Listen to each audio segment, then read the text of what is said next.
V prostorih Medobčinskega društva slepih in slabovidnih Murska Sobota so pripravili aktivnosti s ciljem, da uporabniki pravilno uporabljajo na novo postavljen talni taktilni vodilni sistem, ki omogoča slepim in slabovidnim osebam gibanje v prostoru brez ovir. Samostojno gibanje je za večino ljudi nekaj samoumevnega. Za slepe in slabovidne osebe pa je to velik izziv. Društvo in potek aktivnosti je predstavil Vojmir Prosin, predsednik Medobčinskega društva slepih in slabovidnih Murska Sobota. Naše društvo zajema področje vseh 27 občin, članov je, mislim, da jih na današnji dan 207. Veseli smo vsakega novega člana, ampak mora zadovoljiti določene kriterije. To določajo oftalmologi in ko ugotovijo pri pregledu, da spada v kategorijo od 1 do 5, ga priporočajo v članstvo v društvu slepih, kjer seveda pridobi pri nas to pomoč, ki jo drugje ne more pridobiti.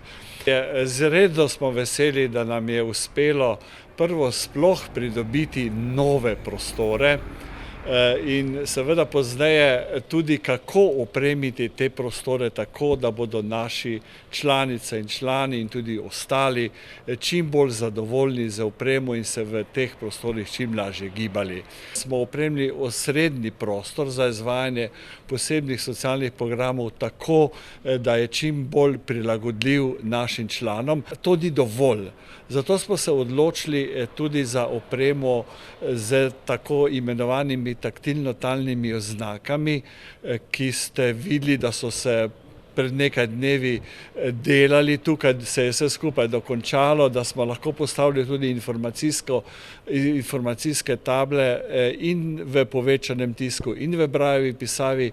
In danes je pa tisti dan, kjer naši člani spoznavajo način, kako se najlažje orientirati v našem prostoru, v naši zgradbi, v našem poslovnem prostoru. Mi ga imenujemo v končni fazi lahko tudi dom slepih. Strokovna izvajalka aktivnosti je bila doktorica Aksinja Kern-Mauner, profesorica na Pedagoški fakulteti Univerze na Primorskem ter pedagoginja za slepe.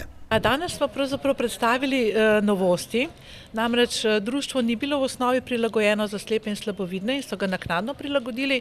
To pomeni, za slabovidne so opremili z večjimi črkami, s kontrasti, kar je zelo pomembno, za slepe pa stalnim taktilnim vodilnim sistemom in z brajevo pisavo.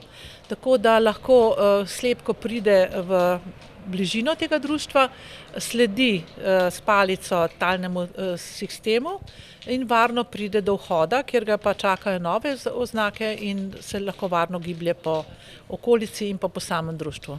Na predavanju in delavnici je bilo moč videti kopico pripomočkov.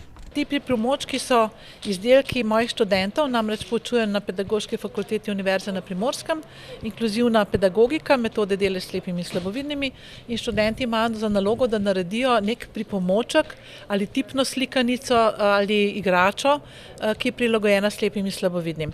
Mi dosegamo pa še nek drugi cilj s tem, namreč razvijanje tipa. S temi igrami, igračami in tako naprej, tipnimi slikanicami treniramo prste, ker vemo, da so prsti izjemno pomembni. Dotik je za slepega tako kot vid. Mi pravimo, da slep gleda nadaljavo z ušesi, na blizu pa s prsti. Vsa mesta, ki so prijazna, ki naj bi bila prijazna ljudem s posebnimi potrebami, bi morala biti opremljena saj stalnim taktilnim vodilnim sistemom, potem recimo s semaforji zvočnimi in tako naprej. Ampak včasih temu ni tako, še hujše je pa neosveščenost ljudi. Odvisno je pravzaprav od miselnosti, mi moramo premakniti to v glavah naših. Ne poznamo in mi osveščamo s svojim delom, jaz tudi pišem knjige o slepih in za slepe, tako da vsemi temi zadevami osveščamo čim več, ker ljudje ne poznajo, dejansko ne poznajo, ne srečajo slepega in ne razumejo, kaj to pomeni. In ko se bodo zavedali tudi arhitekti in tudi občinski možje, kaj pomeni za slepega biti samostojen, in to mu omogočimo lahko ravno s temi talnimi in zvočnimi oznakami. Namen izobraževanja in praktičnega prikaza je bilo, da se uporabniki naučijo poiskati orientire v okolju, prepoznati in pravilno uporabiti standardne talne oznake ter se varno gibati. S tem pa osvojiti čim več novih znanj in veščin z področja premagovanja gibalnih ovir v okolju.